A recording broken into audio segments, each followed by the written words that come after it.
Assalamualaikum warahmatullahi wabarakatuh. Teman-teman sekalian, kita mulai untuk perkuliahan farmasi rumah sakit, ya, mata kuliah farmasi rumah sakit. Sebelum saya mulai perkuliahan ini, saya akan share screen terlebih dahulu.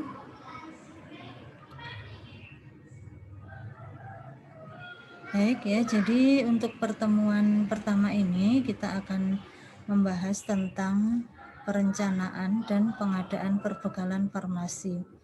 Ya, jadi kalau kita ingat lagi tentang pelajaran manajemen atau pengelolaan perbekalan farmasi, bahwa manajemen atau pengelolaan perbekalan farmasi itu adalah suatu siklus yang dia itu dimulai dari tahap perencanaan, kemudian tahap pengadaan, kemudian penerimaan, kemudian ada tahapan penyimpanan, kemudian ada tahapan pendistribusian, ya, kemudian ada tahapan pemusnahan, ada tahapan pelaporan, ya. Jadi merupakan suatu pekerjaan, ya, pekerjaan yang dimulai dari suatu perbekalan farmasi itu tidak ada sampai akhirnya menjadi tidak ada lagi, ya. Nah itu ya, dari setiap tahapannya itu nanti kita pasti akan selalu terlibat ya di dalamnya, ya, sehingga kalian semua harus tahu ya tahapan-tahapannya, hal-hal apa yang harus diperhatikan pada setiap tahapan. Ya, kita mulai dari perencanaan. Jadi kalau kita misalnya akan mendirikan suatu rumah sakit baru itu ya, ada rumah sakit baru, kemudian kita terlibat dalam di dalam farmasi, ya, kita nanti akan mulai dengan yang namanya nanti harus melengkapi berbagai perbekalan farmasi. Atau kalaupun tidak baru pun setiap periode tertentu pasti selalu dilakukan perencanaan perbekalan farmasi. Ya, misalnya tahun ini merencanakan perbekalan farmasi untuk tahun depan. Ya, bulan ini merencanakan perbekalan farmasi untuk bulan depan, ya. Nah, seperti itu. Nah, kenapa dalam dalam manajemen itu diperlukan manajemen pengelolaan perbekalan farmasi itu ada tahap perencanaan. Nah, ini dan tahapan-tahapan berikutnya, ya, karena yang namanya perbekalan farmasi ini ternyata digunakan, ya, jadi lebih dari 90% pelayanan kesehatan di rumah sakit itu menggunakan perbekalan farmasi. Ya, jadi setiap pelayanan itu hampir dipastikan menggunakan perbekalan farmasi. Ya, dokter memeriksa pasien, memberikan injeksi atau melakukan pemeriksaan, meminta melakukan pemeriksaan lab atau pasien opnam atau kemudian cek lab atau kemudian dia memang membutuhkan peralatan obat-obatan tertentu, nah itu hampir 90% setiap tindakan yang dilakukan di rumah sakit terhadap pasien itu pasti menggunakan perbekalan farmasi. Nah, kemudian ternyata 50% pemasukan rumah sakit itu juga berasal dari pengelolaan perbekalan farmasi. Ya, jadi pemasukan rumah sakit itu separuh lebih itu adalah dari perbekalan farmasi. Sehingga ya karena perbekalan farmasi ini dia memainkan peranan yang sangat vital untuk keberlangsungan pelayanan di rumah sakit, maka perbekalan farmasi ini harus dikelola secara cermat dan bertanggung jawab. Ya, dan perencanaan itu adalah bagian dari pengelolaan, ya. Tadi saya sampaikan bahwa yang namanya pengelolaan itu adalah tahapan yang dia dimulai dari perencanaan, pengadaan, penyimpanan, ya, penerimaan, penyimpanan, pendistribusian, dan seterusnya. Ya, perencanaan itu merupakan bagian atau tahap awal dari pengelolaan. Nah, perencanaan itu sendiri adalah suatu kegiatan dalam rangka untuk pemilihan jenis, jumlah, dan harga perbekalan farmasi yang sesuai dengan kebutuhan dan anggaran untuk menghindari kekosongan obat dengan menggunakan metode yang dapat dipertanggungjawabkan. Ya, jadi perencanaan ini adalah suatu kegiatan dalam rangka kita memilih jenis perbekalan farmasi apa saja yang kita perlukan. Kemudian jumlahnya berapa dari masing-masing perbekalan farmasi itu yang diperlukan. Nah, kemudian harga juga harus kita pertimbangkan ya. Berapa anggaran kita ya untuk bisa memenuhi kebutuhan perbekalan farmasi yang diperlukan di rumah sakit tersebut. Nah, ini tentu kita harus memilih harga ya, karena biasanya anggaran itu terbatas dan kebutuhan itu biasanya melebihi dari anggaran. Nah, bagaimana nanti mengelola anggaran itu agar supaya nanti semua perbekalan farmasi itu bisa terpenuhi. Nah, mengapa harus dilakukan perencanaan?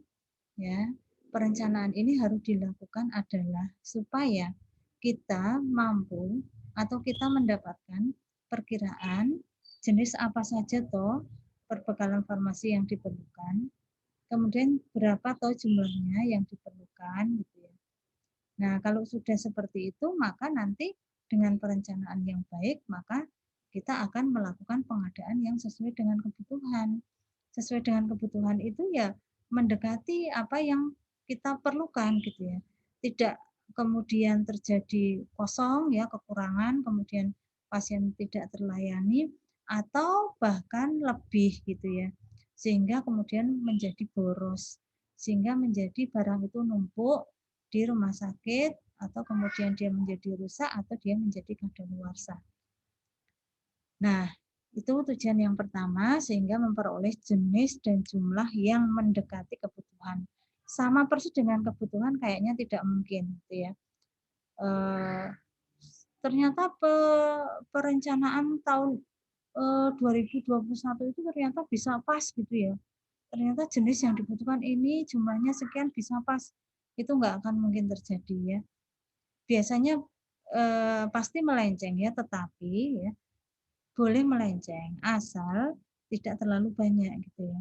Ya, jadi perencanaan ini dilakukan untuk memperkirakan jenis dan jumlah obat dan perbekalan farmasi yang lain yang mendekati kebutuhan gitu ya. Kemudian yang kedua adalah menghindari kekosongan obat. Gitu ya. Jangan sampai obat itu kosong. Kenapa kosong? Karena perencanaannya nggak bagus gitu ya.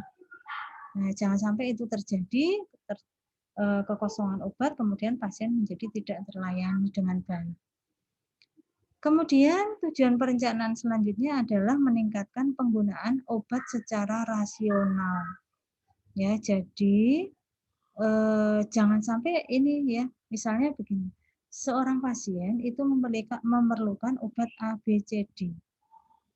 Nah, ternyata karena perencanaannya kurang baik, gitu ya, maka obat B itu ternyata kosong. Sehingga pasien itu hanya mendapatkan obat A, C, dan D. Maka akhirnya ya pengobatan kepada pasien itu menjadi tidak sesuai dengan yang seharusnya atau menjadi tidak rasional. Atau kemudian ternyata barangnya itu berlebih gitu ya. Barangnya itu berlebih ya, macam obatnya ternyata berlebih sehingga misalnya pasien itu hanya memerlukan obat A, B, C ya. Yang ia perlukan adalah obat A, B, C. Tapi ternyata kemudian dokter itu memberikan obat A, B, C, D yang sebenarnya obat D ini tidak diperlukan. Mengapa dokter menambahkan obat D? Ya, karena laporan dari farmasi stok obat D ini terlalu banyak. Sehingga kalau tidak didistribusikan, maka nanti khawatir terjadi kerusakan atau obat menjadi kadaluarsa di tempat kita. Sehingga itu pun membuat pengobatan menjadi tidak rasional gitu ya. Nah, jadi barangnya kurang ya tidak rasional, barangnya berlebih juga menjadi tidak rasional. Nah, jadi seperti itu. Salah satu tujuan dari perencanaan adalah memperoleh gambaran yang mendekati kebutuhan sehingga tidak terjadi kekosongan, penggunaan obat juga tetap rasional kepada pasien, dan meningkatkan efisiensi penggunaan obat. Nah, dalam melakukan perencanaan instalasi farmasi ya, itu berpedoman pada banyak hal ya. Yang pertama adalah DOEN atau Daftar Obat Esensial Nasional. Nah, DOEN atau Daftar Obat Esensial Nasional ini adalah suatu daftar yang dibuat oleh pemerintah ya, yang berisi obat-obatan publik ya, yang digunakan untuk kebanyakan penyakit. DOEN ini harus dipunyai oleh setiap lembaga pelayanan kesehatan ya, siapapun gitu ya, maksudnya puskesmas, kemudian rumah sakit itu harus mempunyai persediaan perbekalan farmasi sesuai dengan DOEN. Ya, kemudian berpedoman juga pada formularium rumah sakit. Formularium rumah sakit itu adalah suatu daftar juga ya, obat-obatan yang dibuat oleh rumah sakit itu sendiri. Ya, jadi dia punya daftar obat-obatan yang mereka perlukan. Nah, formularium rumah sakit itu dibuat oleh yang namanya panitia farmasi dan terapi ya, atau komite farmasi dan terapi ya, di mana mereka itu adalah orang-orang yang atau suatu kepanitiaan ya, suatu kepanitiaan di suatu rumah sakit yang terdiri dari dokter ya, dokter-dokter yang mewakili spesialisasinya masing-masing, kemudian juga ada apoteker, kemudian juga ada perawat juga ya, yang kemudian mereka merumuskan gitu ya, merumuskan daftar obat apa saja sih yang diperlukan untuk rumah sakit tersebut. Nah, itu kemudian menjadi acuan untuk melakukan perencanaan. Kemudian standar terapi rumah sakit ya, standar terapi rumah sakit itu adalah suatu pedoman pengobatan gitu ya. Misalnya pasien tipes ya. Standar pengobatan pasien tipes itu adalah misalnya ya antibiotik, ya, kemudian antipiretik ya, kemudian multivitamin apa gitu misalnya ya. Maka itu adalah standar terapi untuk tipes ya. Nah, nanti di rumah sakit itu diperkirakan penyakit apa saja yang nanti akan ada gitu ya. Jadi tren penyakitnya itu seperti apa. Nah, dan setiap penyakit itu standar terapinya bagaimana. Nah, itu nanti akan mendasari perencanaan perbekalan farmasi ya. Tentu kalau standar terapi rumah sakit itu digunakan, maka antara satu rumah sakit dengan rumah sakit yang lainnya nanti tentu berbeda gitu ya. Karena tren penyakit ya, misalnya kalau di Jogja itu tren penyakitnya apa, maka setiap satu penyakit punya standar pengobatannya kan. Oh, DB misalnya, DB itu standarnya adalah infus, RL, kemudian paracetamol ya, kemudian multivitamin misalnya. Nah, maka nanti itu DB, nanti penyakit yang lain apalagi. Nah, nanti dengan seperti itu kita akan tahu, oh berarti kira-kira perencanaan kita nanti mau apa saja. Itu salah satunya adalah menggunakan standar terapi rumah sakit. Kemudian anggaran yang tersedia. Nah, ini tentu anggaran ini menjadi prioritas juga ya dalam perencanaan. Karena biasanya kita dibatasi oleh anggaran ya. Kalau tidak dibatasi oleh anggaran, semua perbekalan farmasi inginnya dibeli gitu ya. Tapi kan kita dibatasi oleh anggaran sehingga hanya yang benar-benar kita butuhkan yang nanti akan dilakukan pembelian atau pengadaan. Kemudian penetapan prioritas. Nah, karena kita dibatasi oleh anggaran, maka kemudian melakukan penetapan prioritas gitu ya.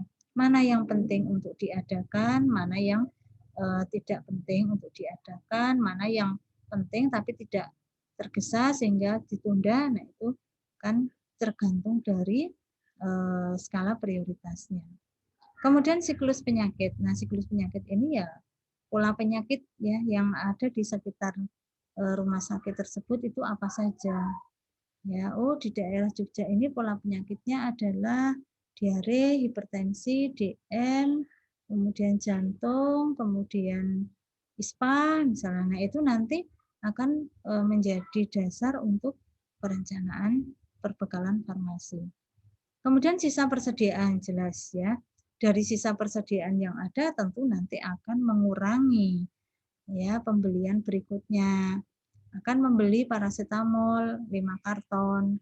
Di gudang masih ada 100.000 tablet ya, berarti kan nanti jadinya butuh berapa ya. Jadinya butuh berapa dikurangi dengan persediaan yang masih ada, itu namanya sisa persediaan. Kemudian pedoman perencanaan juga menggunakan data pemakaian obat periode lalu.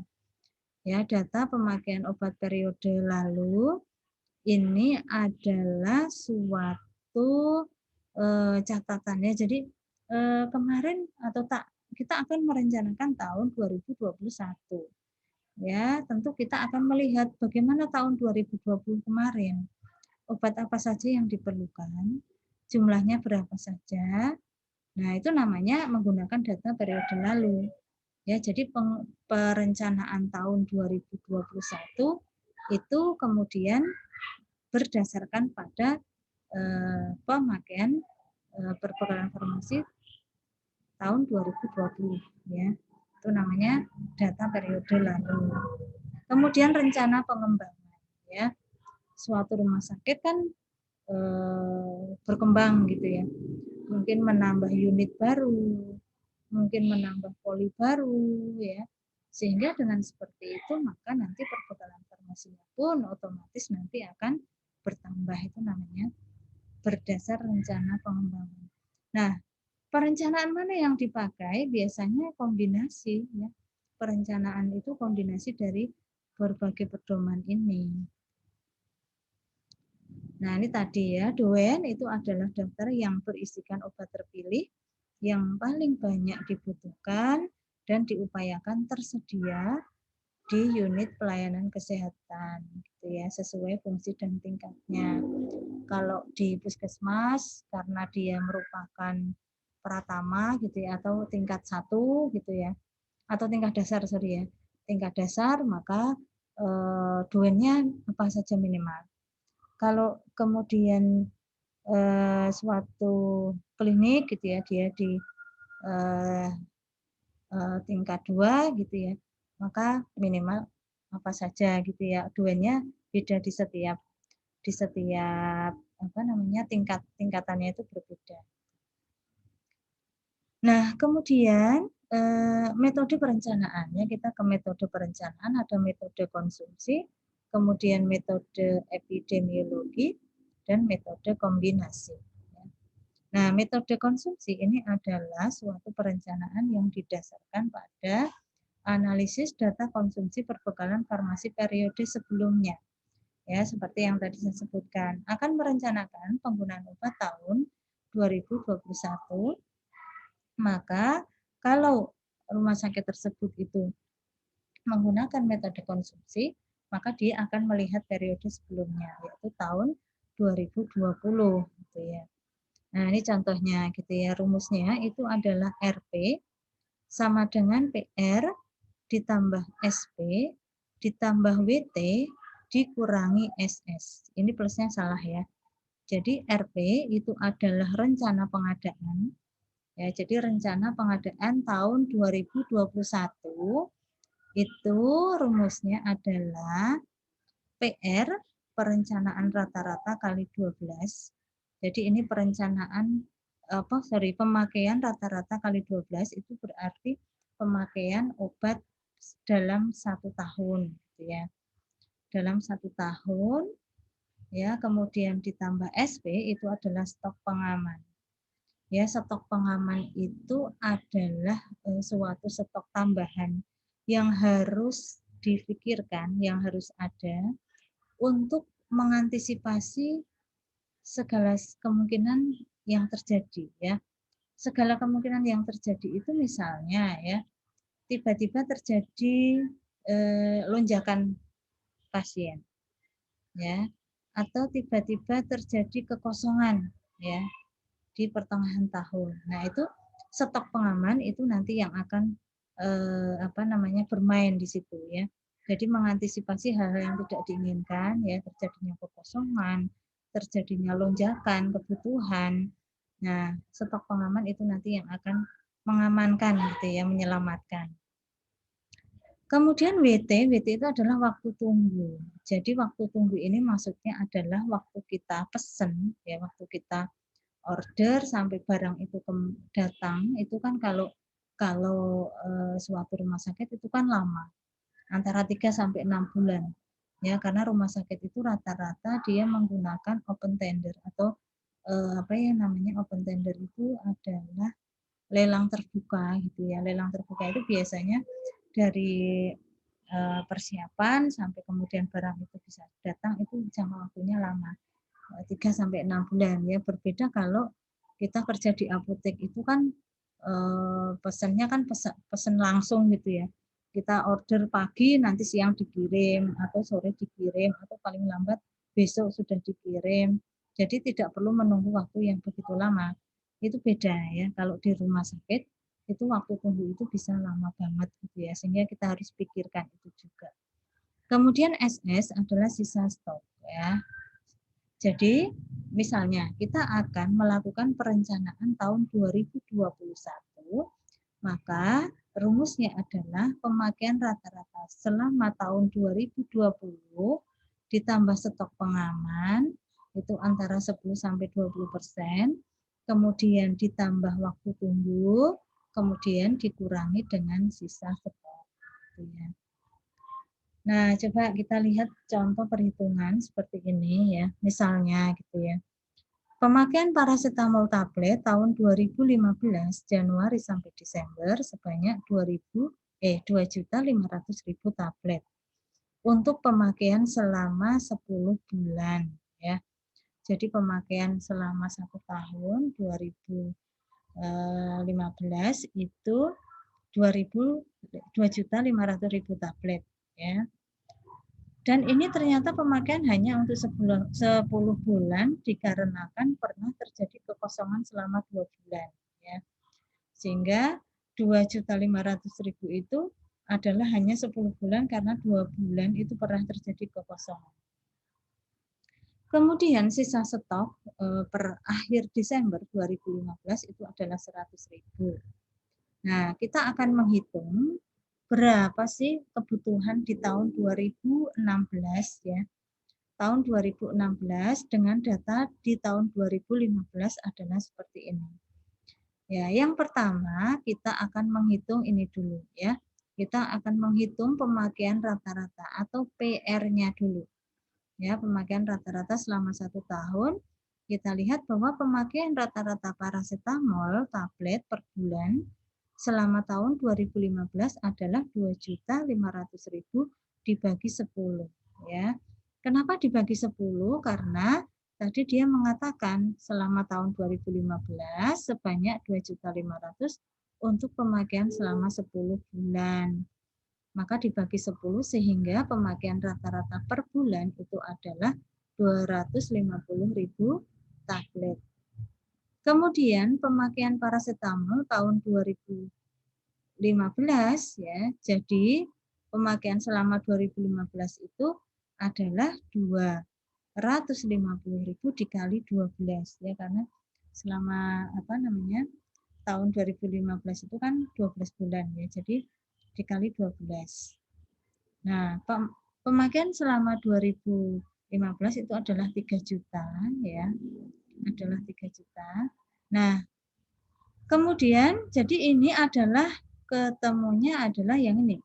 Ya, ketemunya PR. Pemakaian rata-rata dikali 12. Ya, pemakaian rata-rata per bulan dikali 12.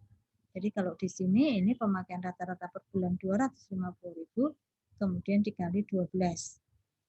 Kemudian kita ke stok pengaman ya SP ya, stok pengaman SP dia mengatakan stok pengaman itu antara 10 sampai 20%. Kalau kebutuhan tahun 2015 itu adalah 3 juta tablet, kemudian stok pengaman itu berkisar antara 10 sampai 20%, ya, termasuk 10 sampai 20%. Nah, ini stok pengaman ini adalah untuk mengantisipasi kemungkinan kenaikan kunjungan, ya.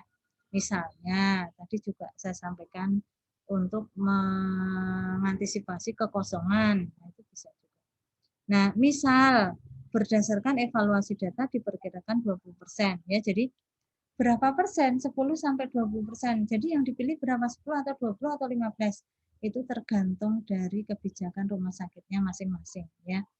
Biasanya antara 10 sampai 20. Nah, coba kemudian kita pakai ya, misal stok pengamannya adalah 20%. Sehingga stok pengaman yang diperlukan adalah 20% dikali 3 juta tablet, ketemu 600.000 tablet, ya. Ini untuk stok pengaman. Ini untuk mengantisipasi hal-hal yang tidak kita inginkan. Kemudian kita ke waktu tunggu ya, atau WT ini ya, waktu tunggu. Itu biasanya antara 3 sampai 6 bulan. Nah, waktu tunggu ini antara 3 sampai 6 bulan. Misalkan lead time-nya kita 3 bulan gitu ya. Oke ya. Kita misalnya pakai 3 bulan, maka 3 dikali pemakaian per bulan itu 750.000 tablet gitu ya. Jadi PR-nya itu adalah 3 juta, kemudian SP-nya itu adalah 600.000, kemudian WT-nya itu adalah 750.000, maka kebutuhan paracetamol tahun 2016, sorry ya, ini salah ketik. Tahun 2016 itu adalah PR ditambah SP ditambah WT, ya. PR pemakaian rata-rata selama 1 tahun, SP itu adalah stok pengaman, WT itu adalah waktu tunggu, ya. Tadi masing-masing sudah kita hitung. PR-nya itu adalah 3 juta, kemudian ditambah SP, stok pengamannya adalah 600.000, dan WT waktu tunggunya adalah 750.000. Sehingga kebutuhan paracetamol selama untuk tahun 2016 ya, berdasarkan pada pemakaian 2015 itu adalah kebutuhannya 4.350.000 tablet.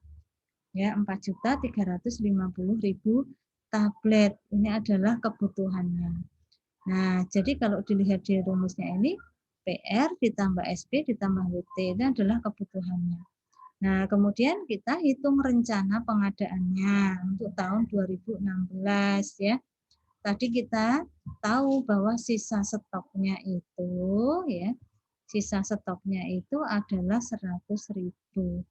Kalau kebutuhannya itu adalah 4.350.000 tablet dan sisa stoknya itu adalah 100.000, maka pengadaan perbekalan farmasi tahun 2016 itu adalah 4.350.000 dikurangi 100.000 sehingga ketemunya adalah 4.250.000 tablet ya. Jadi ini adalah perhitungan atau perencanaan dengan menggunakan metode konsumsi ya. Oke, kemudian apa kelebihan dari metode konsumsi? Metode ini mudah, gitu ya. Kita tinggal lihat data tahun sebelumnya, ya, tidak membutuhkan data epidemiologi maupun standar pengobatan, itu enggak perlu.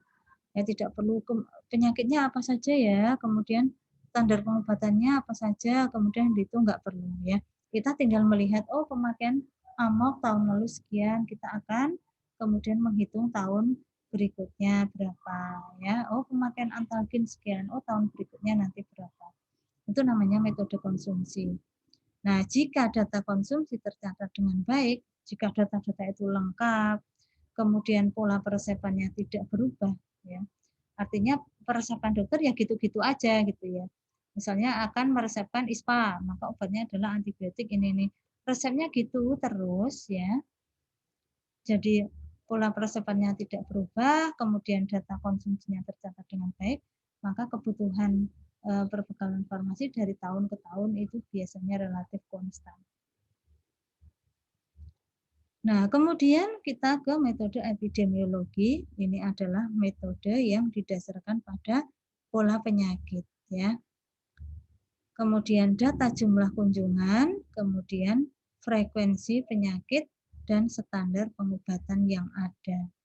Ya, jadi kalau ini berdasarkan pada pola penyakitnya apa ya besok itu ya, kemudian standar pengobatannya apa saja ya.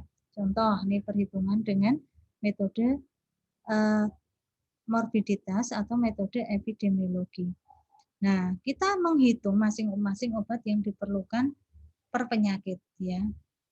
Sebagai contoh adalah pengobatan diare akut pada dewasa dan anak ya. Misal ya diare, salah satu penyakit yang akan ada di tahun 2021 adalah diare. Maka standar pengobatan diare seperti apa? Kalau anak-anak itu satu episode diperlukan 15 bungkus oralit. Ya. Jumlah episodenya adalah 18.000 kasus ya. Jadi kalau ada diare itu, maka setiap kasus itu perlu 15 bungkus oralit ya. Kemudian diperkirakan jumlah pasien atau jumlah kasus tahun depan adalah 18.000 kasus. Maka jumlah oralit yang diperlukan kira-kira 18.000 kali 15 sama dengan 27.000. Ya, kemudian kalau dewasa satu episodenya ya itu butuh 6 saja gitu ya. Butuh 6 saja karena kalau dewasa itu butuh lebih sedikit. Kenapa? Karena dari infus kemudian dia lebih punya kesadaran untuk minum yang banyak dan lain sebagainya sehingga kebutuhan untuk dewasa tentu lebih sedikit ya. Satu episode 6 bungkus oralit A1 liter ya. Kemudian jumlah episodenya 10.800 kasus, maka jumlah oralit yang diperlukan adalah 10.800 kali 6 bungkus ketemu 64.800 bungkus ya. Itu adalah metode epidemiologi. Nah, jadi kelebihan dari metode epidemiologi ini adalah perkiraan mendekati kebutuhan ya, kemudian program-program yang baru dapat digunakan. Jadi program baru itu maksudnya besok itu akan ada poli baru gitu ya. Akan ada poli baru, kemudian nanti pengobatannya seperti apa, maka nanti tentu akan berpengaruh pada rencana pengadaannya gitu ya. Kemudian pola pengobatannya dapat dikembangkan. Kalau sebelumnya itu dengan metode konsumsi itu akan berjalan dengan baik apabila pola pengobatannya relatif konstan gitu ya. Peresepannya gitu-gitu aja gitu ya. Maka kebutuhan obatnya relatif gitu-gitu aja juga. Tetapi kalau dia metode epidemiologi atau metode morbiditas ini pola pengobatannya bisa dikembangkan. Sekarang standar terapinya untuk penyakit diabetes itu atau penyakit ISPA atau penyakit tifus itu sudah tidak menggunakan chloramphenicol, tapi sekarang menggunakan thiamphenicol. Nah itu kan berkembang gitu ya, sehingga kalau dulu itu kebutuhannya chloramphenicol lebih banyak, maka periode berikutnya tentu nanti bukan chloramphenicol lagi, tetapi sudah berganti pada thiamphenicol misalnya. Itu adalah contoh dari perencanaan dengan metode epidemiologi. Nah, kekurangannya apa? Perlu waktu banyak dan tenaga yang terampil. Nah, ini perlu orang-orang yang terampil ya, menganalisis kebutuhan, memperkirakan jumlah pasien, memperkirakan atau mempolakan nanti siklus atau tren penyakitnya seperti apa gitu ya. Perlu sistem pencatatan dan pelaporan yang baik, kemudian dapat terjadi kekurangan obat, yang misalnya terjadi wabah gitu ya. Variasi obat juga menjadi terlalu luas ya. Kalau satu penyakit itu pengobatannya begini ya, penyakit ISPA seperti ini, penyakit DB seperti ini, diabetes seperti ini, hipertensi seperti ini. Memang nanti variasi obatnya itu juga luas ya. Nah, kemudian Lalu sistem yang lebih baik yang mana ya? Ya setiap sistem atau setiap metode itu ada kelebihan dan kekurangannya masing-masing. Maka kemudian ada metode kombinasi. Jadi dia merupakan kombinasi dari metode konsumsi dan metode epidemiologi atau morbiditas. Metode ini menutup kelemahan metode konsumsi dan metode morbiditas. Tuh ya. Videonya saya close dulu, saya lanjutkan ke video berikutnya ya. Karena nanti filenya tidak terlalu besar. Ya, saya tutup dulu.